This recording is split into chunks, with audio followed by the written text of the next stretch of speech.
नमस्कार, आप देख रहे हैं न्यूज चक्र, भारत का सबसे सर्वाधिक खबरों वाला चैनल, जो आपको निष्पक्ष सच्ची खबरें सबसे पहले न्यूज चक्र पर मिलती है। एनआईए कोर्ट का बड़ा फैसला, मालेगांव विस्फोट मामले में साध्वी प्रज्ञा समेत सभी आरोपी बरी। मुंबई स्थित एनआईए की विशेष अदालत ने 2008 के बहुचर्चित मालेगांव विस्फोट मामले में बड़ा फैसला सुनाते हुए सभी 7 आरोपियों को बरी कर दिया है। इस फैसले में पूर्व भाजपा सांसद साध्वी प्रज्ञा सिंह ठाकुर और सेना के लेफ्टिनेंट कर्नल प्रसाद श्रीकांत पुरोहित प्रमुख रूप से शामिल है। अदालत ने कहा कि अभियोजन पक्ष अपने आरोप साबित करने में विफल रहा और मामले में कई प्रक्रियात्मक खामियां पाई गई। विशेष न्यायाधीश ए.के. लाहौटी ने अपने फैसले में स्पष्ट किया कि अभियोजन द्वारा प्रस्तुत साक्ष्य, गवाहों के बयान जांच की प्रक्रिया में गंभीर विरोधाभास है, जिनके चलते आरोपियों को संदेह का लाभ दिया जाना न्याय संगत है। अदालत ने यह भी कहा कि जांच एजेंसी की ओर से पेश किया गया केस परिस्थितिजन्य था और उसमें ठोस साक्ष्य की कमी थी। मालेगांव में हुए बॉम्ब ब्लास्ट पे जो केस हुए थे, जिन्हें एक्यूज बनाया गया था, उसमें आज निर्दोष मुक्तता कर दी गई है आरोपी की। सर, आप किसके वकील थे? मैं आरोपी नंबर 11 का वकील था, जिसका नाम है Sudhakar Chaturvedi. Sir, mobile spot पे मिले थे, आरडीएक्स स्पॉट में मिले थे, गाड़ी वहाँ पे थी। क्या कोर्ट ने इस बारे में क्या कोर्ट ने सीधा कहा है कि जो मोबाइल या गाड़ी है, जिनकी मालिकाना जिसकी मालिक है, ऐसा कोई भी प्रूफ प्रोसिक्यूशन ने नहीं लगा पाया कि किन से रिलेटेड था बोल के। सर, एनआईए इसमें फेल हुआ है। यस, एनआईए फेल हुआ है बोलने से ज्यादा एटीएस ने इसका इन्वेस्टिगेशन किया था। एनआईए ने तो बाद में इन्वेस्टिगेशन हाथ में लिया था।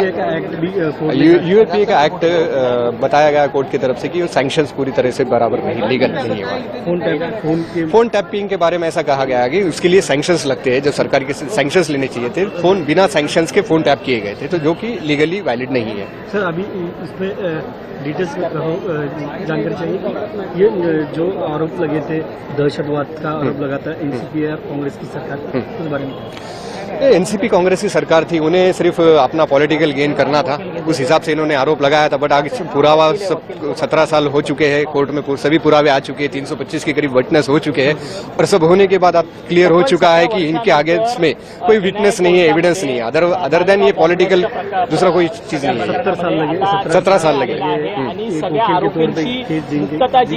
जितना तो हम जब थे तब तो जूनियर बोल के आए थे, आज हो गए 15-17 साल, हमको भी हो गए। अच्छा लगता है, बड़ी लंबी लड़ाई चली, जीत हुई, अच्छा लगता है। धन्यवाद सबका। बीजेपी कह रही है कि हिंदू आतंकवाद का जो कांग्रेस ने बनाया था वो सब शिकूफा फेल हो गया। हिंदू आतंकवाद, देखो, ये बीजेपी कुछ भी कहे, अंत में कोर्ट का फैसला है और ये अपीलेबल है, इसका अपील जरूर करेंगे। क्योंकि बहन हमारी दीदी प्रज्ञा, साध्वी प्रज्ञा, मेरे बगल वाली सीट में वहीं बैठती थी पिछले सदन में। पैरालाइज उनका शरीर तो पूरा वेजिटेबल कर दिया। और बाकी अक्यूजों के परिवार के साथ 17 साल में क्या होगा, उनके बच्चों की जिंदगी पे क्या होगा, वो माता पिता उन पर क्या बीती होगी, जिनके बच्चे सारे, जिनको आरोप मढ़ा गया था, आज उनका जवाबदेही उस 17 साल कौन लौटाएगा उनकी लाइफ से। तो कांग्रेस की जितने आला कमान जो नेता रहे, जिन्होंने भगवा आतंकी शब्द दिया गया था, उनको जवाब देना है। They are all accountable.